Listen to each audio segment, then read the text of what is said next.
The match was already between Isaac Ford's fingers when he saw the little girl standing in the doorway of the homestead, barefoot and clutching a rag doll to her chest, staring up at him with eyes the color of summer wheat. He had ridden hard for 3 days to get here. He had told himself he would not hesitate. He had told himself this was just land, just timber and sod and dry prairie grass, and that a man like Harlan Greer paid well enough that a man did not need to ask too many questions about why a widow's homestead needed to be cleared before the first frost of 1878 came down across the Kansas plains. He had told himself all of that, and he had believed it right up until this very moment, standing in the long purple shadow of late afternoon with the smell of kerosene thick on his gloves and the sound of a child's bare feet against sun-dried wood planks. The little girl could not have been older than 5. She had copper-brown hair that someone had braided with great care, and she was wearing a dress that had been mended so many times along the hem that the patches outnumbered the original cloth. She did not cry out, she did not run. She simply looked at Isaac Ford the way children sometimes look at thunderclouds, with a mixture of wonder and the dawning awareness that something enormous was happening around them that no one had thought to explain. "You the man coming to burn our house?" she asked. Isaac Ford said nothing for a very long time. From somewhere behind the child, a boy's voice called out, sharp and trying hard to sound older than it was. "Clara, get back inside." A moment later, a boy of about 9 appeared in the doorframe, stepping deliberately between his sister and Isaac. His chin lifted in the way that boys do when they are terrified and have decided to be brave about it anyway. He had a fire poker in one hand, gripped so tightly that his knuckles had gone pale as birch bark. "You leave us alone, mister. Our ma will be back any minute. She went to get water from the creek." Isaac looked at the boy. He looked at the little girl who had stepped back against her brother's side but had not run. He looked at the match between his own fingers and felt something shift inside his chest the way river ice shifts in the first warm week of March, slow and irresistible, and accompanied by the sound of everything cracking apart. He put the match back in his coat pocket. He took the kerosene tin and set it down on the ground beside his horse. He sat down on the front step of the porch and pushed his hat back on his head, and he said, "Your ma, does she have a name?" The boy's jaw tightened. "Why do you want to know?" "I want to know who I am going to have to explain myself to when she gets back," Isaac said. The boy studied him for a long moment. "Lillian Kendrick," he said finally, "and she is tougher than she looks. If you are thinking about doing something, you should know that." "I am not thinking about doing something," Isaac said. "I am thinking about undoing something, which is considerably more complicated." He sat there on that step while the prairie light went gold and long around him, listening to the Kansas wind move through the grass, and he waited for Lillian Kendrick to come home. He did not have to wait long. She came up over the small rise to the east of the homestead with a wooden yoke across her shoulders, a bucket hanging from each end, moving with the particular efficient grace of someone who had been doing hard physical work for long enough that the body had learned to carry it beautifully. She was 31 years old, though Isaac would not know that for some time. She had dark auburn hair pinned back from a face that had been made arresting rather than merely pretty by the Kansas sun, and by whatever weight she had been carrying for however long she had been carrying it. Her dress was practical and faded, and she was wearing work boots that had been resoled at least twice. She stopped when she saw him. He watched the calculation happen across her face in the space of about 2 seconds, which told him she was quick. She took in the horse, the kerosene tin on the ground beside it, the man sitting on her front step, and the fact that her 2 children were standing in the doorway alive and unharmed. Her expression went through something complicated, and then settled into a kind of controlled wariness that he recognized as the face of someone who had learned to be very careful with their fear. She set the yoke down with the unhurried ease of a woman who was not going to let him see her hands shake. She straightened up. She looked at him directly. "You are either the man Harlan Greer sent," she said, or you are someone who broke his own neck trying to get here first to warn me, and I can see you do not have a broken neck. I am the man Harlan Greer sent, Isaac said, and yet you are sitting on my step with your kerosene on the ground. Yes. She was quiet for a moment, studying him with those steady dark eyes. Why? He looked past her at the little girl, who had come back out onto the step and was now watching this exchange with enormous focused attention. Your daughter asked me if I was the man coming to burn your house. Lillian Kendrick was quiet for another moment. Then something moved across her face that was not quite softness and not quite relief, and was perhaps something more complicated than either. That sounds like Clara, she said. She did not run, Isaac said. Neither did the boy. No, said Lillian, they would not. They have learned not to run from things. He understood then, without her saying anything further, that this was a lesson she had taught them herself, and that it had been learned in circumstances she had not chosen. He stood up from the step and took off his hat, which was a gesture he surprised himself by making. My name is Isaac Ford, he said. I was hired by Harlan Greer to clear your homestead by whatever means necessary so that he could acquire this land before the county surveyor comes through in the spring. I am not going to do that. She looked at him for a long, steady moment. Because of my children, yes, and if they had not been here, he was quiet for a moment. The honest answer was one he was not entirely prepared to make, because the honest answer required him to think about who he had been for the past 4 years and how far that person had drifted from the person he had intended to become. I would like to say I would have made the same choice, he said at last. I'm not sure that is true, but they were here. She considered this with the seriousness it deserved, and he respected her for not rushing past it. You are at least honest, she said. I am trying to become more so, he said. She picked up her yoke and her water buckets and carried them to the door of the homestead without another word. At the door she paused and looked back at him. You look like you have been riding for several days. There is water in the trough for your horse, and I have a pot of beans on the stove. You can stable your horse in the lean-to. She paused. I am not inviting you to stay indefinitely. I am feeding you supper because you have a long ride back to wherever you came from, and because you have done something that cost you something tonight, and I was raised to acknowledge that kind of thing. Isaac Ford led his horse to the trough and tried to remember the last time anyone had acknowledged anything about him at all. His name had been different things to different people over the course of 34 years.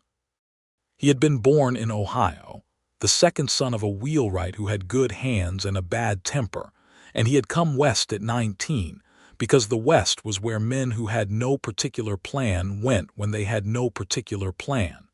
He had worked cattle drives out of Texas. He had driven wagons for freight companies across the Cimarron. He had been a deputy in 2 different towns and had been fired from both of them for the same reason, which was that he could not seem to stop asking whether the orders he was given were actually right or just legal, and the men who gave those orders tended to regard these as the same thing. He had found his way to Harlan Greer's employment 2 years ago through the recommendation of a man named Tully's Horn, who was the sort of man whose recommendations were not compliments. Greer ran a land acquisition operation out of Wichita that existed in the significant gray territory between sharp business practice and outright fraud, and he employed men like Isaac to keep his interests moving in the directions he wanted them to move. Isaac had told himself that what he was doing was not so different from anything else he had done, and this was true enough to be dangerous. He ate supper at Lillian Kendrick's table that night across from her 2 children, whose names turned out to be Nathan, who was 9, and Clara, who was 5. Nathan watched him throughout the meal with the careful vigilance of a boy who had appointed himself the man of the house and took the appointment very seriously. Clara ate her beans with the complete philosophical concentration of very small children, and occasionally looked up at Isaac with the same expression she had worn in the doorway, that wondering assessment, as though he were a feature of the landscape she was still trying to name. Lillian said little through the meal. She fed her children and she ate her own supper, and she watched Isaac Ford with eyes that were measuring something about him that he could not quite identify. After the children were sent to bed with the sort of firm, efficient tenderness that told him she had been doing this alone for some time, she poured 2 cups of coffee from the pot on the stove and set one in front of him. "Tell me about Greer," she said. He told her. He told her about the land scheme, about the fact that Greer had been buying up claims all along this stretch of the Solomon River Valley by a combination of legal pressure, manufactured debt, and the occasional application of force. He told her that her homestead sat on a quarter section that a railroad surveyor had identified as a probable route for a spur line, which meant that whoever owned this land when the railroad came through would make enough money to buy 10 homesteads. He told her that Greer knew this and that she did not, and that this was the essential fact of the situation. She listened to all of this without interrupting. When he finished, she sat for a moment looking at her coffee cup. "My husband filed on this land 4 years ago," she said. "He died in the second winter, fever." She said it plainly, without the performance of grief, the way people say things that have been said so many times they have worn smooth as river stones. "I filed my own claim after he passed. The law allows for it. I have been proving this land for 3 years." "I know," Isaac said. "Greer knows too. That is why he sent someone before the survey." "If I go to the county," she said, "is there a legal remedy?" He thought about it honestly. "There might be. Greer has influence in Wichita. But if you could prove the survey information, prove he had it and you did not, a judge who is not in Greer's pocket might find something to work with. I do not know how many of those there are." She nodded slowly. "There is a territorial land office in Ellsworth," she said. "I have thought about going there before when I first noticed Greer's men looking at this land, but I had no proof of anything, and making accusations against a man like that without proof in a place where he has influence would only make things worse." "You would have proof now," Isaac said. "You would have me." She looked at him. It was the kind of look that takes a full account of a person. "You would testify against Greer." "I was not planning to ride back to him and report a successful job in any case," Isaac said. "If I am going to burn that bridge, I might as well burn it completely." The corner of her mouth moved in a way that was not quite a smile, but was the precursor to one, the muscular memory of smiling before the smile itself arrived. "A man who left the match in his pocket," she said quietly. He did not know what to say to that, so he said nothing, and she stood up to clear the cups. He slept in the lean-to that night, wrapped in his saddle blanket with his horse standing warm and solid nearby, and he lay awake for a long time listening to the Kansas wind and thinking about the match in his coat pocket, and the little girl with the rag doll and the boy with the fire poker, and the woman who had fed him supper, and asked him clear-eyed, honest questions, and had not once asked him to be sorry, only to be useful. He thought this was perhaps the most dignified he had been treated in 4 years. In the morning she was already at the stove when he came to the door of the homestead. She had the children fed, and Clara was sitting at the table with a slate, doing figures in the deliberate, laborious way of young children learning arithmetic. Nathan was outside splitting wood, and the rhythmic crack of the axe was the first sound Isaac had heard that morning besides the birds and the wind. "I am thinking about Ellsworth," Lillian said, without turning from the stove. "If you are willing to testify, we should go soon. Greer will send someone else when you do not report back." "How soon can you be ready to travel?" "I could be ready tomorrow morning. It is a 2-day ride to Ellsworth and I have a wagon. The children can ride in the back." She turned then and looked at him steadily. "I want to be clear about what I am asking. I am asking you to guide us and to testify. I am not asking anything else of you." "I understand that," he said. "Good," she said, and turned back to the stove. "Sit down. There is cornmeal if you want it." He sat down at the table. Clara looked up from her slate and studied him for a moment with great seriousness. "Are you going to stay?" she asked. "I am going to help your mother with something," Isaac said carefully. "And then I expect I will move on." Clara considered this. "Nathan says you are a bad man who decided to be good," she said. "Nathan says those are the most interesting kind." Isaac looked at the top of Nathan's empty chair and then back at Clara. Nathan sounds like a thoughtful boy. He reads a lot, Clara said, as though this explained everything, and went back to her figures. They left the following morning before the sun was fully up, with the wagon loaded with what was necessary and Lillian driving the team with the particular practice competence that told him she drove this team often and alone. Nathan sat beside her on the box, still watching Isaac with that careful 9-year-old vigilance, and Clara sat in the wagon bed among the supplies and periodically held her rag doll up to look at the passing landscape, as though introducing the doll to Kansas. The first day of travel was largely quiet. The Solomon River Valley was flat and wide and golden in the early fall. The grass turned the color of honey, and the sky an uncompromised blue that seemed to go up forever. Isaac rode alongside the wagon, keeping an eye on the back trail, which was a habit he could not seem to turn off. Toward midday he fell in beside the wagon box and Nathan asked him, with the directness of a 9-year-old who had decided that directness was more efficient than social ceremony, "What do you do when you are not burning things?" Lillian made a small sound that might have been a suppressed laugh.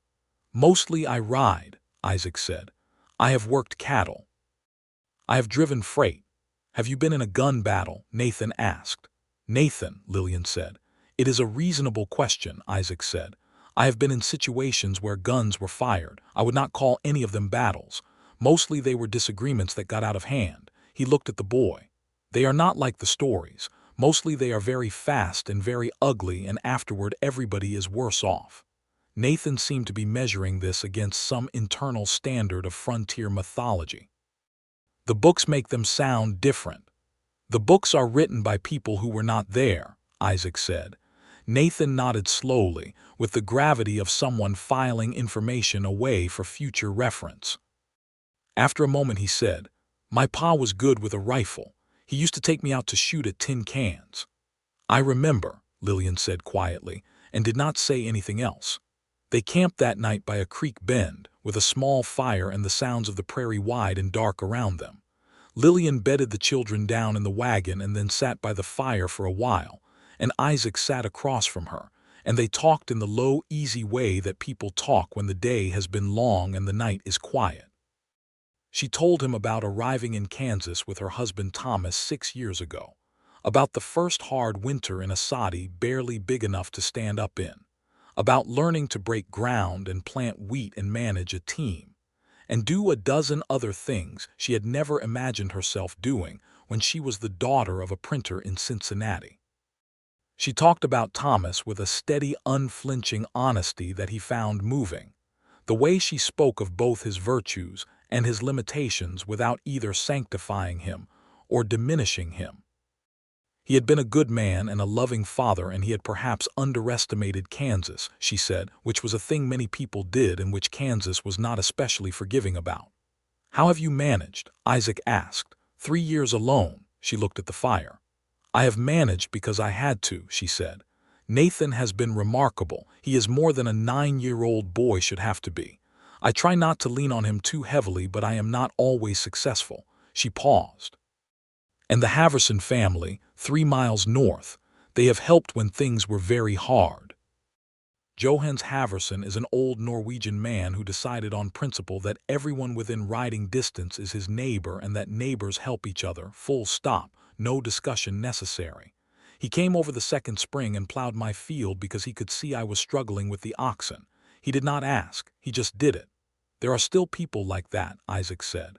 "There are," she agreed. "There are also people like Harlan Greer." "Yes." She was quiet for a moment. "Tell me something honest," she said. "Were you always this kind of man, the kind who takes work like that?" He had been waiting for something like this question and had not been looking forward to it. "No," he said. "I was not always this kind of man. I was a different kind before. Something happened that made me lose track of myself, and I have been a long time finding my way back." He paused. "The specific things I have done for Greer, this was the first burning. I want to be clear about that. I have done other things for him that I am not proud of. I have ridden with men who pushed families off claims in ways I told myself were legal enough. I was wrong to do those things, and I knew it while I was doing them. She did not offer him absolution, which he respected. She looked at him steadily and nodded once, as though this was information she had needed and now had. "What happened?" she asked. "That made you lose track." He told her about the woman he had been going to marry in Dodge City in 1874, and about the man who had shot her during a robbery at the general store where she worked, a robbery that had been small and stupid and unnecessary, and had ended in 30 seconds with a woman dead over $42 in a cash drawer.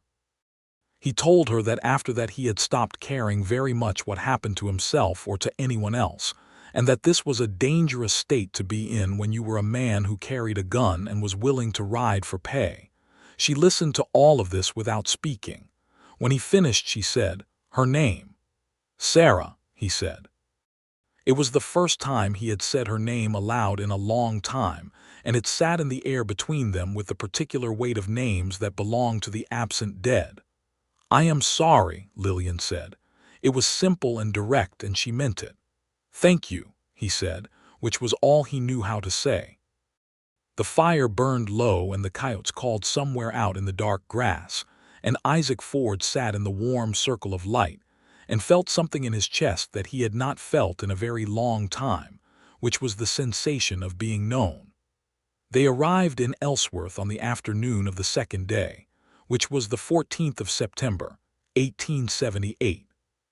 The town was smaller than Wichita and rougher around its edges. A place that had seen the cattle trade come and seen it begin to move further west and was still adjusting to what it was without it. There was a land office on the main street between a hardware store and a barber, and it was staffed by a territorial agent named Harris Albright, who had red hair going gray at the temples and the careful neutral expression of a man who had heard many stories. Isaac sat down across from Albright and told him the story. He told it plainly and completely, including his own role in it, which was the part that cost him the most to tell. Lillian sat beside him and added what she knew about the pattern of pressure Greer had applied to other homesteaders in her valley, 3 of whom had already sold or abandoned their claims in the past year, and she had names and dates for all of it. Albright listened to all of it and made notes, and then sat back in his chair and looked at them both for a long moment. "You understand," he said to Isaac, "that testifying to this formally would put you in a difficult position." "I understand that," Isaac said. "Greer has lawyers," Albright said. "He has connections to the county board in Wichita." "I know," Isaac said. "I have worked for him long enough to know exactly who his lawyers are and exactly what his connections to the county board look like. I can be specific about all of it." Albright looked at him for another moment and then wrote something on the top of his notes page. "I am going to send a telegraph to the Territorial Land Commissioner in Topeka today," he said. "I will also send one to the Federal Land Office. What you are describing, if it can be corroborated, would constitute fraud against multiple homestead filings, which is a federal matter." He looked at Lillian. "Your claim is protected as long as you are on it and proving it. The most important thing you can do right now is go home and stay there and keep proving it. Document everything. Any approach from Greer or his men, write it down with the date and time." Lillian nodded. "I have been doing that for 8 months," she said. She reached into the pocket of her dress and produced a small leather-bound notebook. "I have it here." Albright looked at the notebook, and then at Lillian Kendrick with an expression that was professional but held somewhere in it the particular quality of respect that sometimes passes between a bureaucrat and the people who prove to him that they have been doing his job for him all along. "Mrs. Kendrick," he said, "you may have just made this considerably easier." They spent the night in Ellsworth at a boarding house that cost 40 cents per person, which Lillian paid for herself with a firmness that told Isaac she would not be in anyone's debt unnecessarily, not even his. She put the children in a room and took the room next to it, and Isaac took a room down the hall, and he lay in the narrow bed listening to the sounds of the street below, and thinking about the territorial land commissioner and federal jurisdiction, and the long, uncertain road between what was right and what actually happened. In the morning, at breakfast in the boarding house dining room, Nathan looked at Isaac across the table with his customary seriousness and said, "Are you going to come back with us?" Isaac looked at Lillian. She was looking at her coffee cup. "I expect I will ride with you as far as your homestead," he said. "After that, I do not have a particular plan." "You could stay in the valley," Nathan said, with the matter-of-fact pragmatism of a boy who had decided that a thing was logical and was therefore saying it. "There is a lot of work on a homestead." "Nathan," Lillian said, still looking at her coffee cup, with a particular quality in her voice that was not quite a reprimand. "I am not wrong," Nathan said. "You are not being especially polite," she said. "He does not seem like a man who needs people to be polite," Nathan said. Isaac looked at the boy and felt something he had not expected to feel, which was the particular warm, complicated feeling of being seen clearly by a child, which is different from being seen clearly by an adult and in some ways more profound. "Your son is a pragmatist," he said to Lillian. "He has always been that," she said, and finally looked up from her coffee cup, and their eyes met across the table in the early morning light of the Ellsworth boarding house dining room. And it was the kind of look that does not need to be explained or analyzed because both parties understand exactly what it is. On the ride back to the homestead the second day, when the children had both fallen asleep in the wagon bed in the warm afternoon heat, Lillian said, without preamble, "I want to say something, and I want to say it clearly so there is no misunderstanding." "All right," Isaac said. "I have been alone for 3 years," she said. "I have managed. I have been fine. My children have been fine. I do not need to be rescued." She kept her eyes on the road and her hands steady on the reins. "But I am also not a fool, and I am not the kind of woman who refuses what is good because she is too proud to admit she wants it.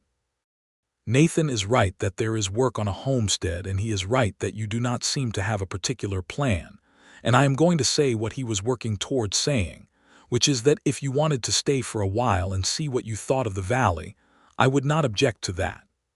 He was quiet for a moment, watching her profile, the line of her jaw and the way she held herself very straight on the wagon box. "I appreciate you saying that plainly," he said. "I have found that plain speaking saves a great deal of time," she said. "It does," he agreed. "I would like to stay if you are sure."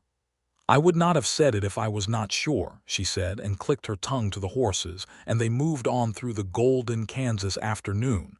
He stayed. He slept in the lean-to the first week, because it was what was appropriate, and because Lillian Kendrick was the kind of woman whose appropriate boundaries were not boundaries you crossed without being invited. He fixed the lean-to roof, which had been losing a fight with the weather for some time. He split wood and repaired the fence along the north pasture where 2 posts had rotted through at the base. He reshingled the damaged corner of the homestead roof and pointed the cracked mud plaster on the east wall before the cold came. Nathan worked alongside him for most of it, with the focused, serious energy of a boy who had been doing a man's work for too long by himself, and was both relieved and proud to share it. They did not talk much at first, which suited them both, but gradually the silences became the comfortable kind, and then the talking began, easy and not forced. And Isaac learned that Nathan read everything he could get his hands on and wanted to be a doctor someday, and that he had his mother's clear analytic mind and his father's stubbornness, and that underneath the 9-year-old dignity was a boy who missed having someone to teach him things and to stand beside him in the early morning work of life. Clara, for her part, adopted Isaac with the serene completeness of a 5-year-old who had made a decision and considered the matter settled. She brought him things, a particularly interesting stone, a drawing she had made with a piece of charcoal on the back of a flour sack, a dead grasshopper that she considered remarkable. She sat beside him at supper with the proprietorial air of someone who has claimed a seat and does not expect the matter to be disputed. Lillian watched all of this from what Isaac was beginning to recognize as her characteristic position, which was slightly apart, observing with those dark, steady eyes, measuring everything before she committed to it. He did not take this as coldness because it was not coldness. It was the precision of a woman who had learned to be careful with herself and with her children, who had been hurt by the loss of her husband and by 3 hard years, and by the particular grinding weight of being entirely responsible for everything, and who was therefore not going to rush toward anything without being sure of it. He understood this, and he respected it, and he was, if he was honest with himself, somewhat in awe of her. In the evenings, after the children were in bed, she sometimes sat with him on the front step in the cooling air, and they talked. They talked about everything, about the land and the coming winter and what Harris Albright might or might not have accomplished with his telegraph to Topeka, and about the books that Nathan read and about what Clara might be like when she was grown, and about Cincinnati and Ohio and the cattle drives and the wide country between here and everywhere else. He told her things he had not told anyone. She told him things she had clearly been holding for a long time, things that had no one to be told to until now. There was a night in the 3rd week, when the first cold front of the season came down from the north, and the temperature dropped 20 degrees between supper and full dark, when they sat closer together on the step than they had been before, not by plan, but by the natural gravity of 2 people who have been wanting to be close to each other for a while and have finally run out of reasons not to be. The cold was the reason. They were both cold, and it was a practical thing. This is what Isaac told himself, and if Lillian told herself something similar, neither of them said so. She told him that night about the fear, the real fear, the kind she did not put in the leather notebook and did not discuss with the Haverson family or with Nathan, the fear of losing the land, the fear that she had been fighting so long on so many fronts that she was running out of places to hold. The fear that she was doing something permanent to her children by raising them in the particular tight-shouldered vigilance that came from being a woman alone on a frontier claim with men like Harlan Greer in the world. He listened to all of it, and he did not try to fix any of it with words, because some things do not need fixing with words. They need someone to sit with them. He sat with it. After a while, she leaned her head against his shoulder in the way of someone who is very tired and has just decided to put something down, just for a moment, just while there is someone there to lean against. He sat very still. The wind moved through the grass and the stars were enormous overhead, and Isaac Ford thought that this, the weight of her head against his shoulder in the cold prairie dark, was the first thing in 4 years that had made him feel like he was exactly where he was supposed to be. Word came from Ellsworth 3 weeks after their visit, brought by a rider from the postal route, a letter from Harris Albright with a territorial land commissioner's seal on it. Lillian read it at the kitchen table while Isaac and Nathan stood nearby, pretending to be occupied with other things. "The Federal Land Office has opened an inquiry," she said. Her voice was very steady.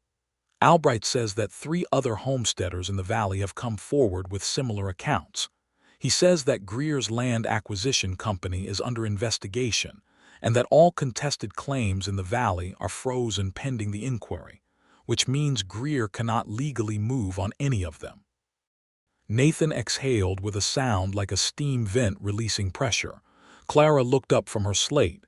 "Does that mean we keep the land?" Clara asked. "It means we are much more likely to keep the land," Lillian said. She looked at Isaac across the table. Her eyes were bright and she was pressing her lips together in the way people do when they are trying not to let something large get out too quickly. "It means what you did made a difference." "What you did," he said. "You had the notebook. You had the names and dates. Albright told you yourself that you had made it easier." "We," she said firmly, and he did not argue. That evening she made a proper supper, a thing she said she had not made in a long time because there had not been cause. Salt pork and sweet potato and cornbread, and a dried apple cobbler that Clara helped stir.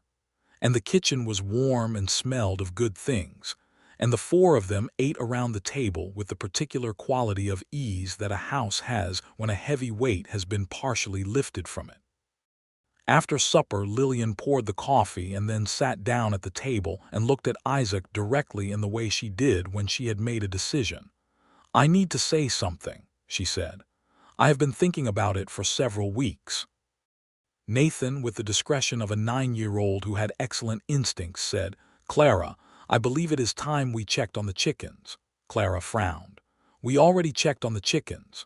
"We should check again," Nathan said, and steered her firmly out the door. Isaac watched them go and then looked back at Lillian. She was looking at her coffee cup again, which he had come to understand was what she did when she was working up to something that required courage. "I do not know what your intentions are," she said carefully. "I do not know if you intend to stay through the winter or through the spring or permanently or none of those things.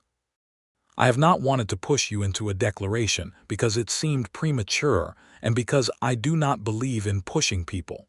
She paused. "But I want to be honest with you, which is the only way I know how to be. And the honest thing is that I have developed feelings for you that are significant and that are not going away. And I think you have feelings that are something similar. And it seems to me that honest people who have honest feelings should probably say so rather than sitting on a porch in the cold every night for the rest of the autumn pretending the situation is something other than what it is." Isaac looked at her for a moment. "That is the most thoroughly reasoned declaration of feeling I have ever heard," he said. The corner of her mouth moved. "I was a printer's daughter," she said. "I was raised to organize my thoughts before I expressed them." "Lillian," he said. "Yes. I am in love with you," he said. "I have been in love with you for at least 2 weeks, and I expect considerably longer than that if I am honest about it. I intend to stay. If you will have me, I would like to stay for the rest of my life. I would like to help you keep this land, and I would like to help raise Nathan and Clara, and I would like to sit on that porch with you in the cold every night for as many years as we are given." He paused. "I also want to say clearly that I am aware of what I was when you met me, and that I am aware of the distance between that and the kind of man who deserves what I am describing, and that I intend to spend a considerable amount of time covering that distance." She looked at him for a long moment. Her eyes were very bright. "You are already covering it," she said. "You covered a great deal of it the evening you put the match back in your pocket." He reached across the table and she put her hand in his. And they sat like that in the warm kitchen, while the fire crackled, and outside Nathan and Clara argued in stage whispers about whether it was yet appropriate to come back in. The winter of 1878 came down hard across the Kansas plains, the way Kansas winters do, without apology and without much warning, the temperature dropping to brutal lows and the snow coming in horizontal on the north wind. It was the kind of cold that killed cattle and froze wells, and required every ounce of preparation that people could manage. And the fact that Isaac Ford was there to manage it with Lillian Kendrick was not a small thing. He made sure the wood was in, and the linta was properly insulated, and the stock was blanketed, and the well was kept from freezing. He sat up nights during the worst of it to keep the stove fed. Johannes Haverson came by in December with his 2 oldest sons and helped to reinforce the north wall of the homestead against the drifting snow, and he shook Isaac's hand with the solid grip of an old man who had decided that a person was trustworthy and had stopped needing to deliberate about it. "She has been alone too long," Haverson told Isaac quietly in his careful, deliberate English, while the sons worked on the wall. "It is good that you are here. She is a strong woman, but a person should not have to be strong by themselves every day. It wears on a person." "I know," Isaac said. "You will treat her well," Haverson said. "It was not a question." "Yes," Isaac said. "Good," Haverson said, and went back to help with the wall. On Christmas Eve, Lillian put 2 small gifts under the tree that Nathan had dragged in from the creek bend, a carved wooden horse for Clara, and a copy of a medical text that she had ordered through the postal route for Nathan, who held it with both hands as though it were something sacred. They ate a modest supper and the children went to bed, and Lillian and Isaac sat by the fire, and he had been carrying something in his breast pocket for 3 weeks and had been waiting for the right moment. "I have a question," he said. She looked at him. He took the ring out of his pocket. It was a simple band, gold, that he had ordered from the jeweler in Ellsworth through the same postal rider who had brought Albright's letter, and it had taken most of what was left of the money Greer had advanced him for the job he had not completed. He was aware of the particular quality of that, spending Greer's money on a ring for the woman Greer had sent him to ruin, and he thought it was perhaps the most appropriate thing he had ever spent money on. "Lillian Kendrick," he said, "I would like to marry you if you are willing, and I would like to spend the rest of my life being useful to you and to your children and to this piece of Kansas ground, and I would like to be a man you are proud to have standing beside you." He paused. "I understand if you need time to consider it." She looked at the ring and then at him, and her expression was the most unguarded he had ever seen it, all the careful measuring set aside, something under it that was simply and completely glad. "I have already considered it," she said. "Yes." He put the ring on her finger, and she held her hand up to look at it in the firelight, and then she looked at him and laughed. A real laugh, not the suppressed almost laugh he had learned, but a full, bright sound that filled the room, and he thought it was the most beautiful thing he had heard in a very long time.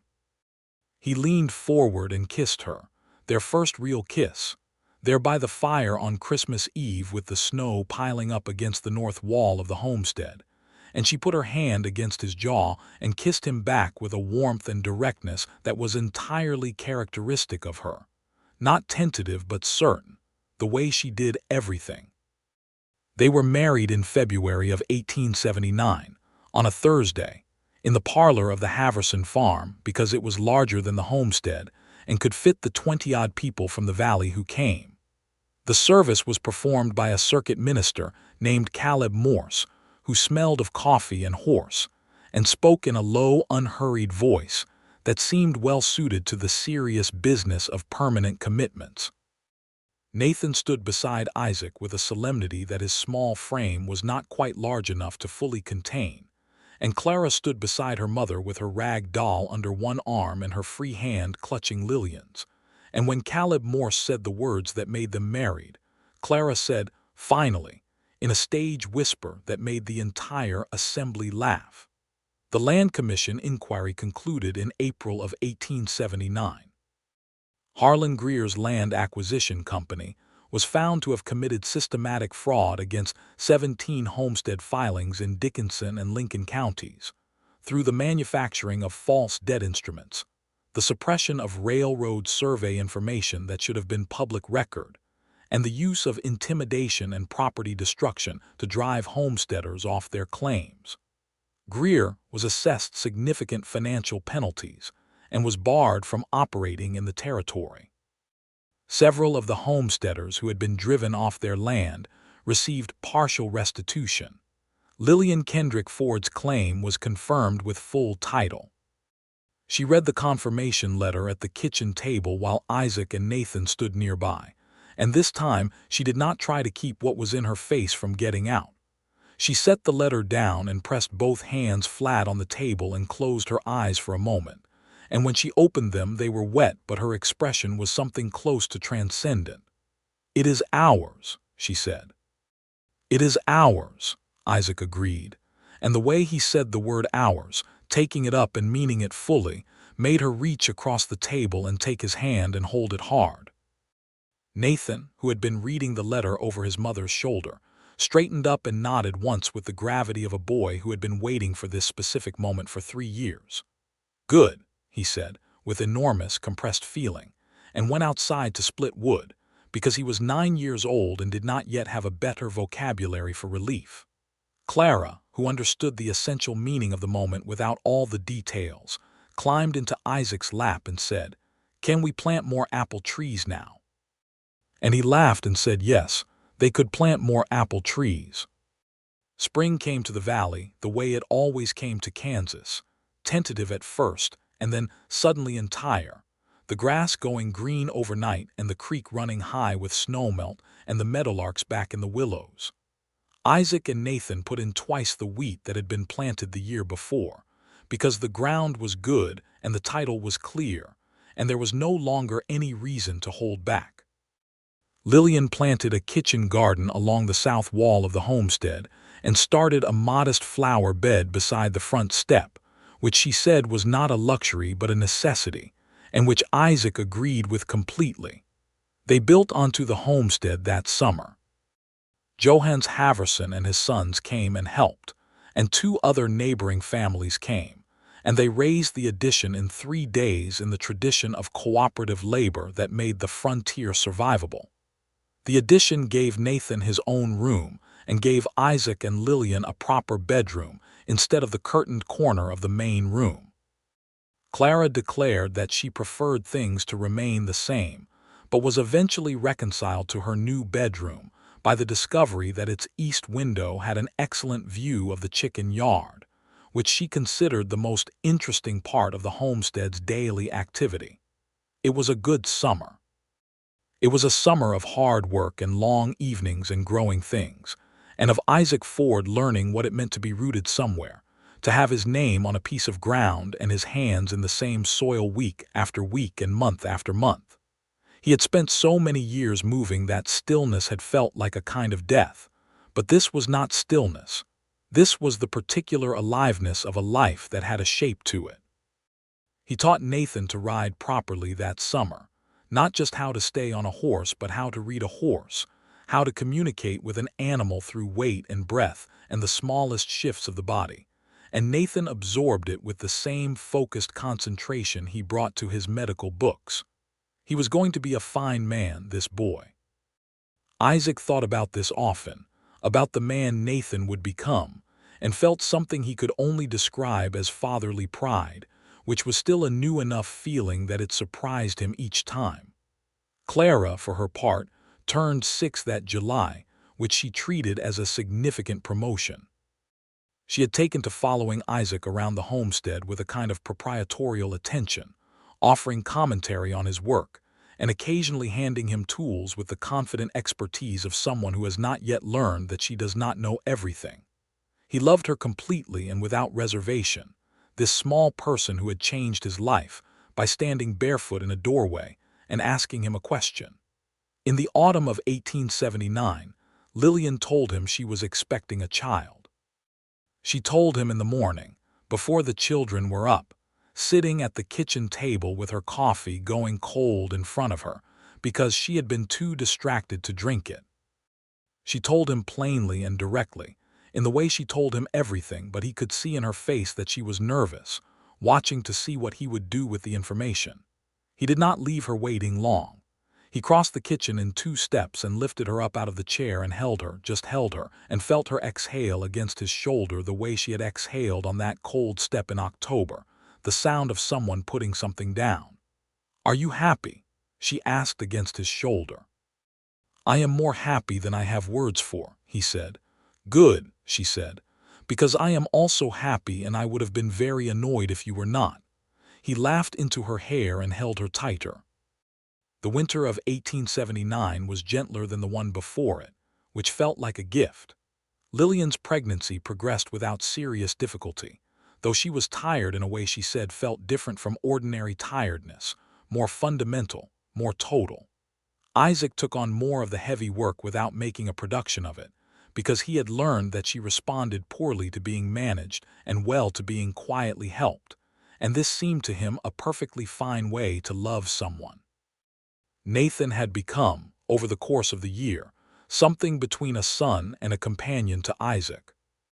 He still called him Isaac, not father, which they had discussed once carefully and had decided together was Nathan's right to choose.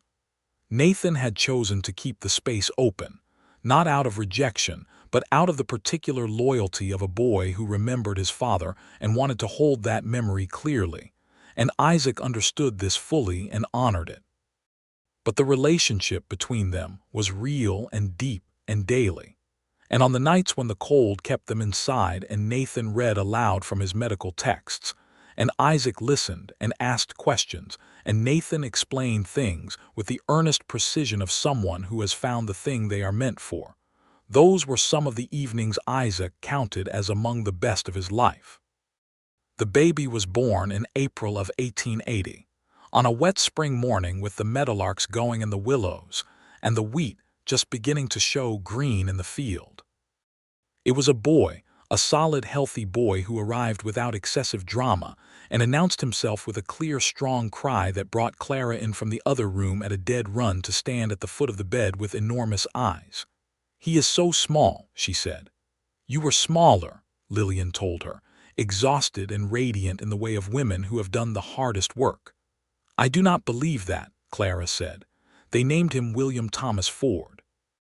William for no particular reason, except that it suited him from the first moment, and Thomas for Lillian's first husband, because Lillian said that Thomas Kendrick had been a good man who had loved his children and deserved to be remembered in the name of a new life beginning on the land he had filed on, and Isaac agreed with her completely.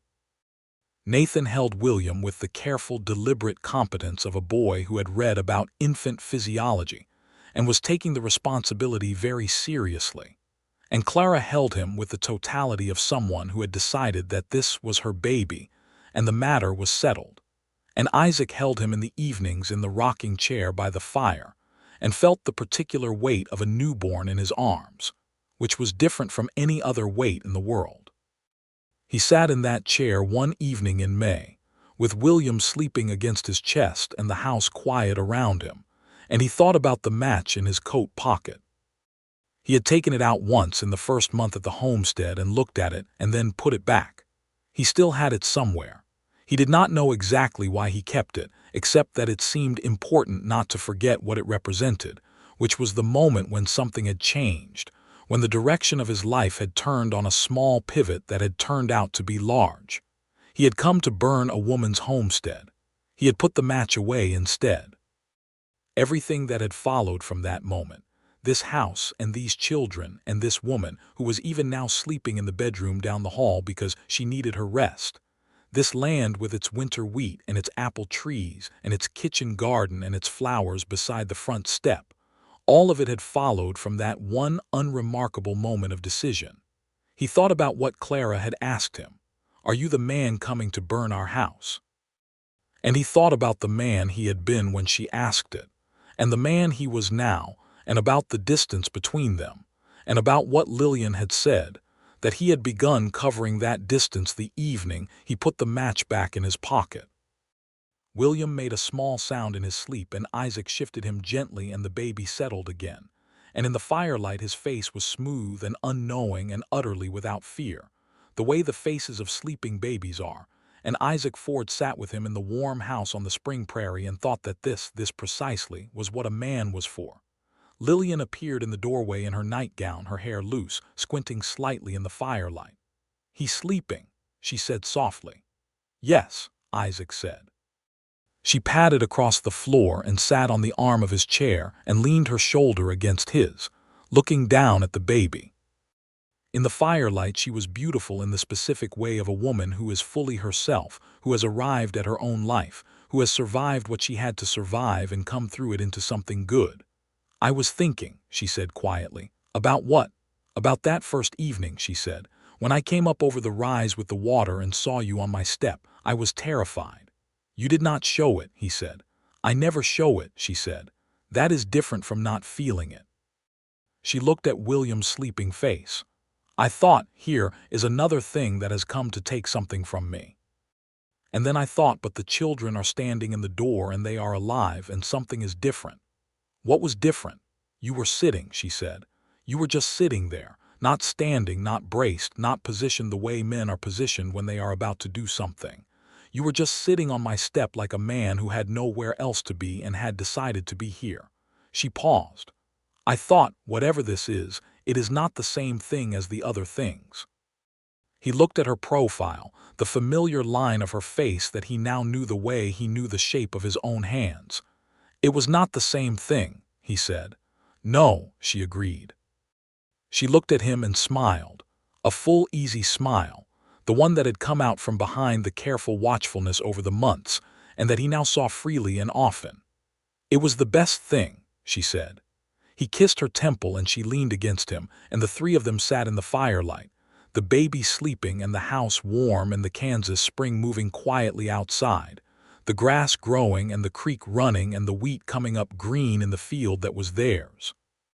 The years moved as good years do, with the full weight of their ordinariness, the seasons and the work and the 10,000 small daily things that make up a life. The wheat grew and was harvested and grew again. The homestead expanded, a proper parlor, a root cellar dug deep against the summer heat, a second lean-to for the horses. The apple trees that Clara had asked for went in along the south fence in the spring of 1881, 4 of them, bare twigs in brown dirt that by the autumn of 1883 were tall enough to shade the south wall. Nathan turned 13 in 1882 and was already reading medical texts that had to be ordered from St. Louis, and he had taken to riding with old Doc Prewitt in Ellsworth, when Prewitt had more calls than he could handle, carrying his bag and watching and learning with the methodical intensity of someone who had known his purpose since he was 9 years old. Doc Prewitt told Lillian that the boy had the best diagnostic instincts he had seen in 30 years of medicine, which Nathan received with the grave modesty of someone who knew it was true, but had been raised not to be arrogant about true things. Clara at 8 was a distinct personality, sharp-minded and stubborn and deeply interested in everything, the kind of child who asks questions that make adults stop and recalibrate. She had her mother's directness and her father's capacity for silence and some third thing that was entirely her own, a kind of joyful fierceness that the Kansas plains seemed to have put in her. She had graduated from her rag doll to a collection of found objects that she considered scientifically interesting, and the windowsill of her room held stones and feathers, and a sun-bleached coyote skull that Lillian had initially declined to allow in the house, and then had quietly allowed anyway. William at 3 was a cheerful, physical, thoroughly unremarkable toddler in the best possible way, interested in everything that could be climbed or thrown, deeply attached to his father, capable of shrieking with a volume that startled the horses. He called Nathan Nat and Clara Cara and Isaac Papa and Lillian Mama, and moved through the world with the confidence of a child who has never had reason to doubt that the world is essentially friendly. Isaac Ford, at 37, looked at his life and found it almost incomprehensible in the best way. He who had spent 15 years moving across the country's face with nothing to his name but a horse and a gun and a slowly accumulating weight of compromised decisions. He who had sat in a Wichita boarding house in the winter of 1877 and thought carefully about whether any of it was worth continuing. He was standing in a wheat field on a September afternoon, watching his wife walk toward him from the house with a letter in her hand, and their youngest on her hip, and the apple trees going gold along the south fence, and he did not know how to hold the distance between that winter and this afternoon, except to accept that it was real. She came through the field gate and held up the letter. "From Nathan Albright's office in Topeka," she said. He took it. Harris Albright had been promoted to the Territorial Land Commissioner's office in the spring, a promotion that several people including Lillian had written letters to recommend him for. The letter was brief and characteristic of Albright, which was to say it said exactly what it needed to say and nothing else. He informed them that the last of the contested homestead restorations in the Solomon Valley had been resolved, and that the legal framework established by the inquiry into Greer's operations had been applied in 2 subsequent cases in other parts of Kansas, setting what Albright called a useful precedent.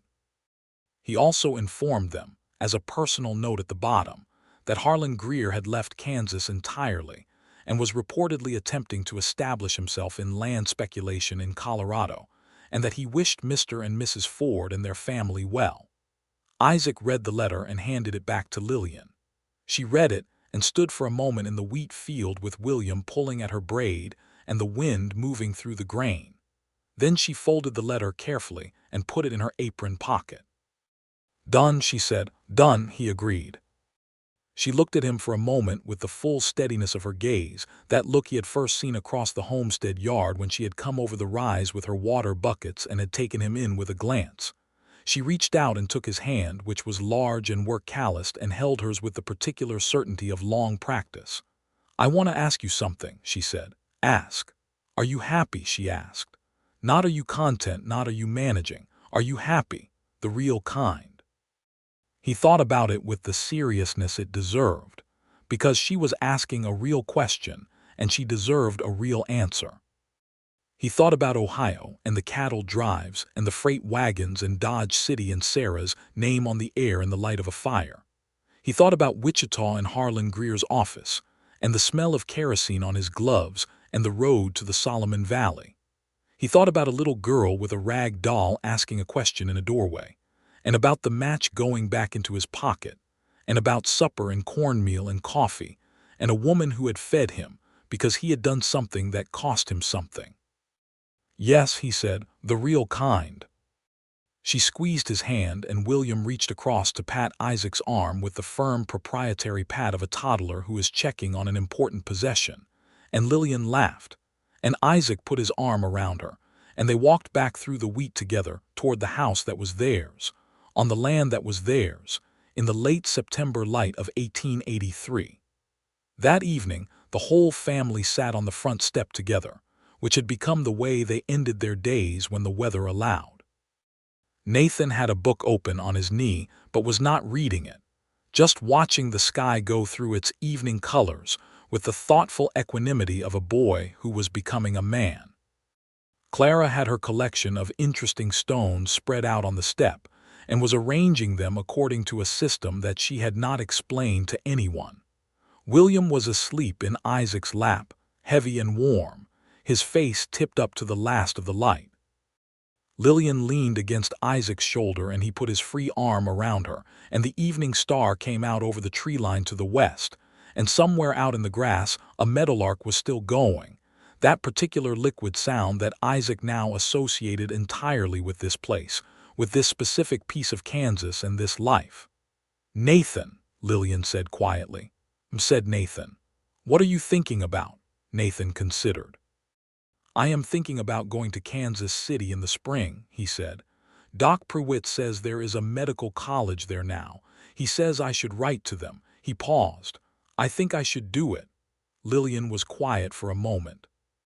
Isaac knew without looking at her that she was doing two things at once, the calculation of what it would mean to have Nathan go and the calculation of what it would mean for Nathan not to go, and that the second was much larger than the first because Lillian Kendrick Ford was not the kind of woman who kept her children small for her own comfort. "You should do it," she said. "Write the letter." Nathan exhaled. "Yes," he said. "I will." Clara looked up from her stones.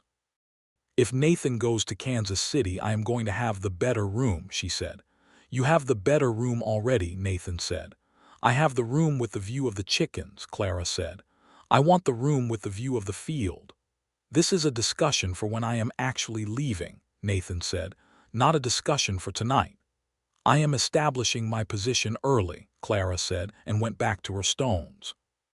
Isaac looked at the top of Clara's head, and then at William's sleeping face, and then out at the open country going dark to the east.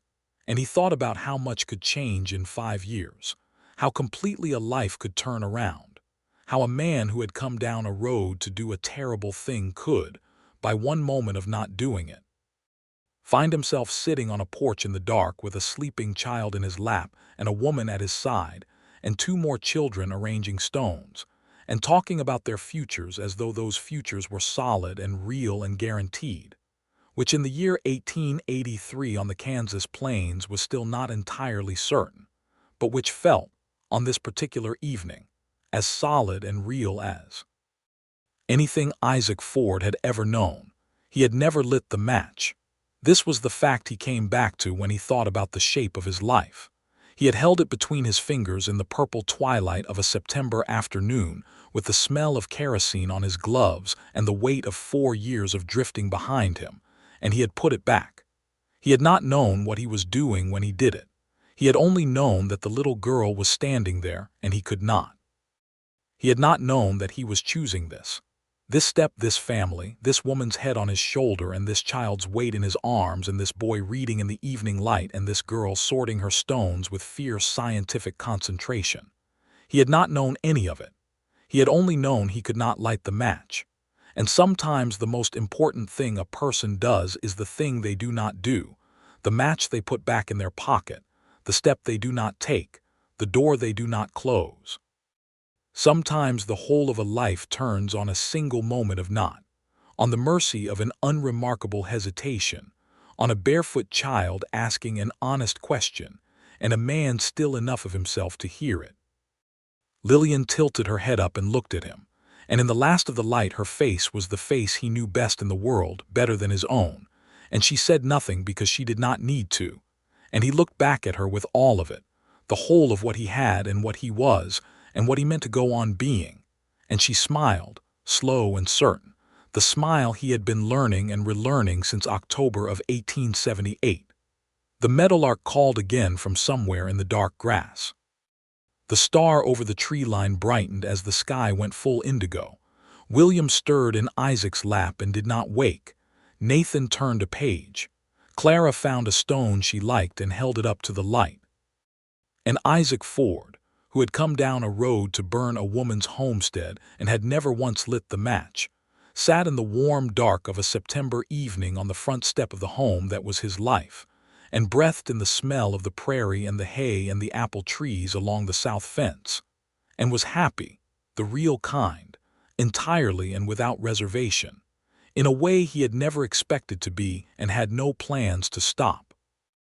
In the years that followed, the story of the homestead became something that the family told in pieces, not as a dramatic tale, but as the ordinary fabric of how things had come to be the way they were. Nathan went to Kansas City in the spring of 1884 and wrote long, careful letters home about anatomy and pharmacology and the cases he was allowed to observe. And he came back in the summers to work alongside Doc Prewitt and to sit at the kitchen table with his medical texts and to eat Lillian's cooking and to go out in the evenings with Isaac to check on the horses, which was still the thing they did together when they needed to talk about something serious. Clara grew up exactly as anyone who had known her at 5 could have predicted, which is to say she grew up with her mother's intelligence and her own fierce stubbornness, and an appetite for the world that no single valley in Kansas was ever going to fully satisfy. She went to the normal school in Ellsworth at 15 to train as a teacher, and she wrote Lillian letters that were by turns hilarious and passionate and entirely Clara. And she came home for Christmas and for harvest, and turned 19 and 20 and 21, and was talked about by young men in the valley with a mixture of admiration and apprehension that she would have found appropriate. William grew into a boy with Isaac's build and Lillian's eyes, and a temperament that was entirely his own, easy and steady and quietly observant, the kind of boy who noticed everything and said little, and was therefore trusted with a great deal. He worked the land with his father from the time he was old enough to hold a tool, not because he was pushed to it, but because he liked the work and liked working alongside Isaac, and the two of them had a companionable silence between them that had been building since William was old enough to follow Isaac around the farmyard with his boots on the wrong feet. The homestead continued to be home. In the summer of 1885, Lillian told Isaac she was expecting again, and this time there was no nervousness in the telling, only the full, simple gladness of a woman who had enough of everything to have more. This one was a girl, born in January of 1886 in a snowstorm that kept the midwife from getting through in time, so that it was Isaac and old Mrs. Haverson, Johannes's wife, who managed the business between them, and it was Isaac's hands that received the baby first into the world. They named her Margaret, for Lillian's mother who had died the year before in Cincinnati, and whom Lillian had not been able to get back to say goodbye to, which was a grief she had carried quietly, and that the name went some small way toward honoring. Margaret arrived in the world with red hair, which surprised everyone and delighted Clara, who said it was the most interesting hair in the family, and proceeded to spend the baby's first year attempting to establish herself as the primary object of the baby's affection. Isaac held Margaret in the same rocking chair by the fire where he had held William, and looked at her red hair and her wrinkled, knowing face, and thought about the great improbability of it all, of sitting here in this house in this valley, with this newest evidence of the life he had built from the moment he had put a match back in his pocket. Lillian came and sat beside him and leaned her head against his shoulder, which was where she always sat, which was where she fit, and she looked at the baby and said, "We are something, aren't we?" "We are a great deal of something," he agreed. She laughed quietly. "5 years ago I was afraid of losing everything," she said. "And now I cannot even account for all that we have." "That is because you keep making more," he said. She lifted her head and looked at him with mock severity. "We keep making more," she said. "We," he agreed and meant it completely. Outside, the January snow was coming down across the Kansas plains, covering the stubble in the wheat field and the bare branches of the apple trees and the fence posts along the north pasture, covering everything in the white generosity of winter, and inside the house was warm and full and real. Nathan would come home in the spring with his medical certificate and would set up a practice in Ellsworth and would eventually marry a woman named Helen who was a teacher there. And he would be the best doctor in 3 counties for 40 years, and he would tell his patients sometimes, when they asked how he had come to be a doctor, that he had grown up on a homestead in the Solomon Valley with a mother who kept records of injustice in a leather notebook, and a stepfather who had taught him that a man's worth was not what he had done, but what he was willing to do next. Clara would marry a newspaper editor in Topeka at 23, a man quick enough to keep up with her and wise enough not to try to stay ahead, and she would write a column for that newspaper about the rights of women and homesteaders and all the people the territory's laws forgot, and she would sign it with her full name, Clara Kendrick Ford Morrison, keeping all of it, because she said there was no part of her name that was not hers. William would take over the running of the homestead in time, and would add to it and improve it and pass it on in due course. And in the planting seasons of his old age, he would tell his own children about the man who had come down the road in the autumn of 1878 with a tin of kerosene and had sat down on the front step instead. And his children would listen with the half-believing attention that children bring to stories that are also history. And Isaac Ford would live on that piece of Kansas ground for the rest of his life, and would die there at 71 with Lillian's hand in his and the sound of the prairie outside the window, and would be buried at the edge of the apple orchard that Clara had asked for when she was 5 years old, under trees that were by then old and wide and heavy with fruit in the autumn, which is exactly where he would have chosen to be. But all of that was later. On this January night in 1886, in the warm house on the Solomon River, Isaac Ford sat in the rocking chair with his youngest child sleeping against his chest, and his wife warm at his side, and the fire burning low and steady. And outside the snow came down across the plains he had crossed with kerosene on his gloves and a match between his fingers and the intention to do a terrible thing, and had not. And in the pocket of his coat, hung on the hook beside the door where it had hung for 7 years, the match was still there. He had never lit it. He never would.